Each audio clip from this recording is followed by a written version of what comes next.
Bem-vindo à nossa primeira aula de álgebra linear aplicada e hoje vamos explorar um pouco de conjuntos de matrizes especiais, começando pela matriz de companheira.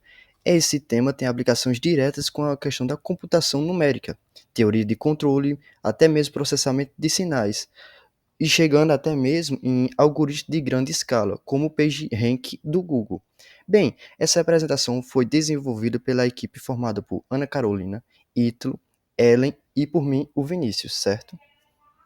Passando para o nosso sumário, hoje começaremos com a ideia de matrizes especiais, entramos na definição de motivação de matrizes companheiras, avançamos para a sua implementação prática, discutimos a função de matrizes polinomiais, entendemos a estrutura de autovetores, exploramos a importância de matriz de Van der Morte e, por fim, fecharemos com a poderosa soma de Koneck e a aplicação também de raízes de polinômios, certo?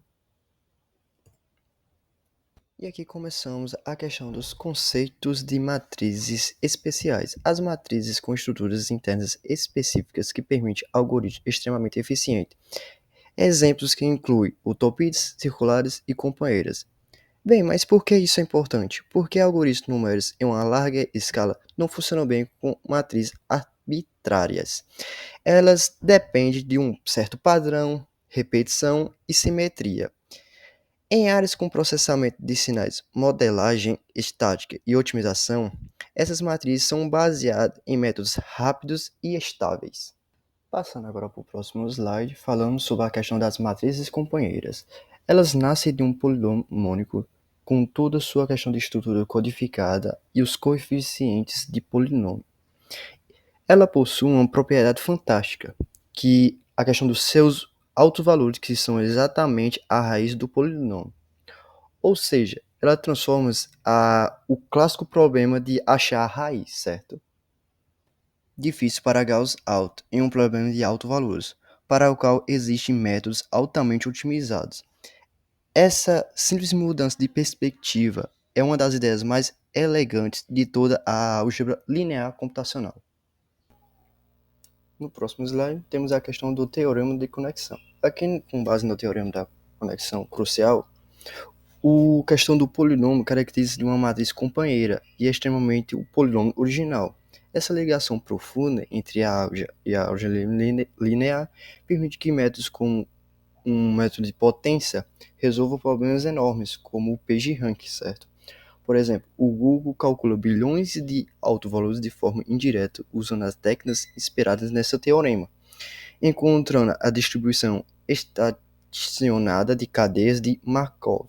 Uma curiosidade é que o método de potência é tão simples que cabe, dependendo dos modelos e dependendo do projeto, em apenas 4 linhas de código, mas é responsável por ordenar praticamente toda a questão da internet, só com essa base. Passando agora para o próximo, que seria a questão da nossa prática. O exemplo de construção de matriz, pegamos um polinômio de 3 elevado ao cubo menos 6 elevado a 2 mais 11x menos 6, identificamos que o coeficiente e montamos a sua matriz de companheira, certo? Esse processo funciona para qualquer grau, inclusive graus gigantescos, onde tradicionalmente explodiriam numericamente. A matriz gerada condena tudo a questão do comportamento do polinômio em uma estrutura de 3 para 3, ficando aqui na ordem de 006, 1, 0, menos 11, 0, 1 e 6, certo? Bem, na demonstração computacional, utilizando a questão da Julia, certo? Mostramos a questão do código em Julia calculando a questão dos autovalores dessa matriz, certo? Então, a questão das matrizes até dos valores anteriores, do 006 e tudo mais. E o resultado esperado é 1, 2 e 3, confirmando que o método foi resolvido de forma correta, certo? É extremamente isso que a biblioteca como NumPy, MATLAB e SkimPy fazem internamente para encontrar as raízes de polinômios de alto grau com estabilidade, certo? Assim facilitando a questão da nossa vida em problemas atuais. E com a ajuda dessas bibliotecas, conseguimos fazer diversas aplicações usando o assunto entre elas, certo? Aplicações entre engenharia e dados. A primeira é a questão de soluções de problemas de raiz, bibliotecas de computação científica usadas em matrizes companheiras para precisão, certo? A outra é a questão do processamento de sinais digitais, não, DSP, análise de estabilidade de filtros de IRE determinado pelos polos de via matriz companheira, certo? Que localiza a questão dos polos, que são as raízes de polinômios. Temos a questão da teoria de controle, polinômio característico para resposta de estabilidade de sistemas dinâmicos, e tem a questão da sua verificação examinada de altos valores, certo?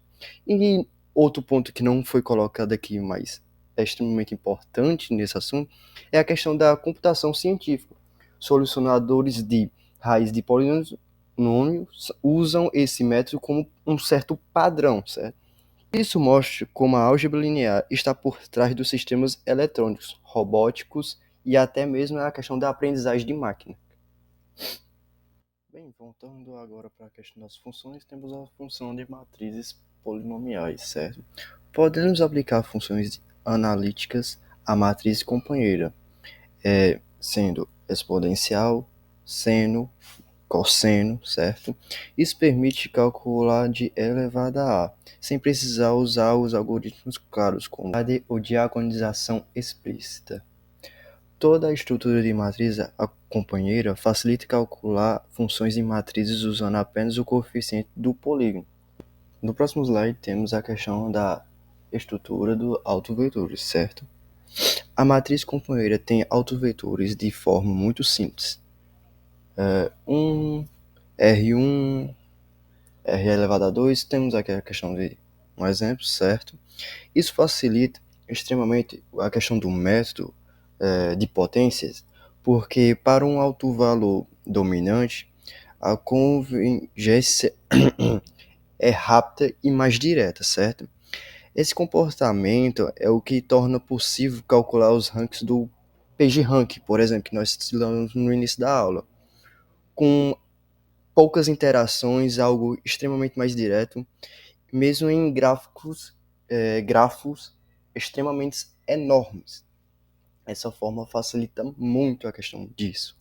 Se a gente continuar o conteúdo, vamos para a soma de Koneck e as raízes polinomiais, certo? A soma de Koneck combinada com as duas matrizes companheiras gera outro conjunto de altos valores, certo? São todas as somas possíveis das raízes do polinômio original.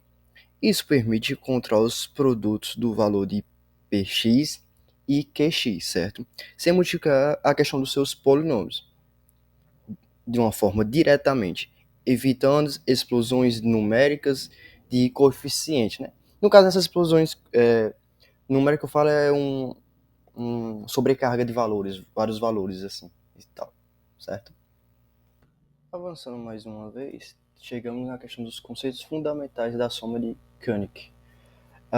Temos a questão da definição formal, que a soma de Koenig é duas matrizes quadradas da ordem de A de M e B de a ordem de N, chamada de A da soma por Koenig por B, definida como a matriz de dimensão M vezes N, por M vezes N, obtida pela soma de dois blocos. O primeiro é a primeira matriz, repetida ao longo de uma identidade de uma ordem N. E o segundo é a questão da matriz B repetida ao longo de uma identidade de uma ordem M.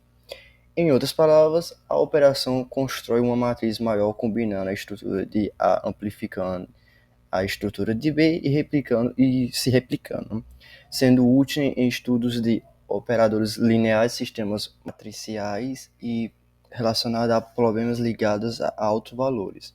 A questão temos, em outro ponto, a questão dos altos valores. Uma propriedade notada da soma de Koenig é como ela lida com os altos valores.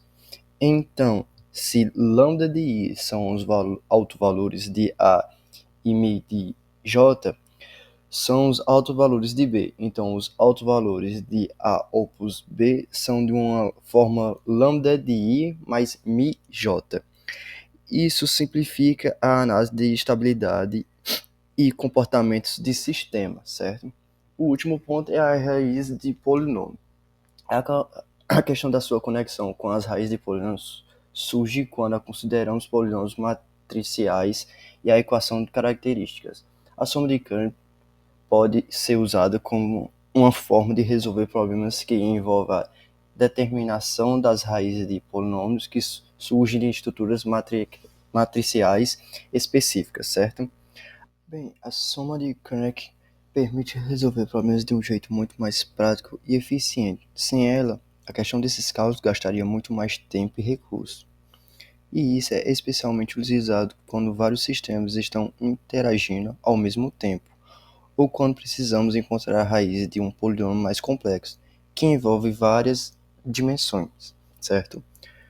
No último slide, temos a questão dos conteúdos para a próxima aula, as matrizes circulantes, a relação com propriedades DFT na DSP, implementação prática, propriedades expectáveis de matrizes circulantes, inversão de uma matriz circulante, certo? Muito obrigado pela atenção de vocês, por hoje é só.